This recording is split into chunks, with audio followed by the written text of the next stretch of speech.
జై దుర్గా భవానీ మాతాకి జై. హలో ఫ్రెండ్స్, అందరికీ నమస్తే. ఏడుకొండలవాడ వెంకటరమణ గోవింద గోవింద. హాయ్ ఫ్రెండ్స్, మీ అందరికీ నమస్తే.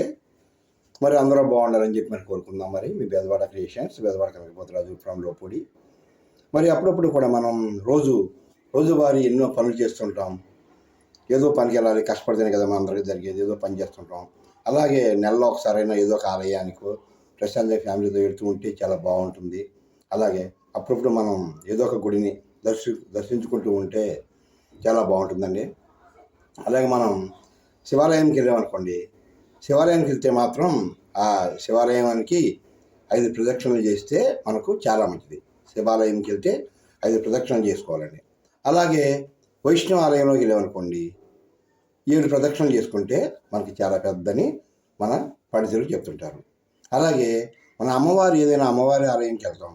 అమ్మవారి ఆలయంకి వెళ్తే 8 ప్రదక్షిణలు చేసుకోవాలని చెప్తున్నారు పెద్దలు, అమ్మవారి ఆలయంలో 8 పక్షులు. అలాగే మన ఆంజనేయ స్వామి వారి ఆలయానికి వెళ్తాం అనుకోండి, 11 ప్రదక్షిణలు చేసుకోవాలి. అలాగే నవగ్రహాలకి అయితే 9 ప్రదక్షిణలు.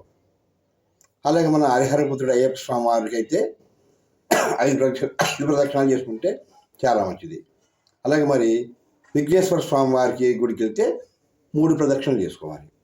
అలాగే సుబ్రహ్మణ్య స్వామి వారికి వెళ్తే మట్టుకి 27 ప్రదక్షిణలు చేయాలండి. ఎవరైనా సుబ్రహ్మణ్య స్వామి వారి గుడికి వెళ్తే 27 ప్రదక్షిణలు చేయాలి. అందరికీ నమస్తే. మరి మనం తినే అన్నాన్ని పండించే రైతన్నల్లో అందరూ కూడా బాగుండాలి. వాళ్ళకి మంచి గిట్టుబాటు ధర రావాలి. రైతన్నలు బాగుంటేనే రాజ్యం బాగుంటుంది. మరి ఎంతో కష్టమైన నష్టమైన మనకి ధాన్యాన్ని పండించి మనకు అందించే రైతన్నలకు ఒకసారి అందరూ కూడా హ్యాట్స్ ఆఫ్ చెప్పాలి. రైతన్నలు బాగుండాలి, మీరు అందరూ కూడా బాగుండాలని చెప్పి కోరుకుంటున్నాం. జై దుర్గా భవానీ మాతకి. ఏడుకొండలవాడ వెంకటరమణ గోవింద గోవింద. జై దుర్గా, జై దుర్గా. ఓకే ఫ్రెండ్స్, నమస్తే.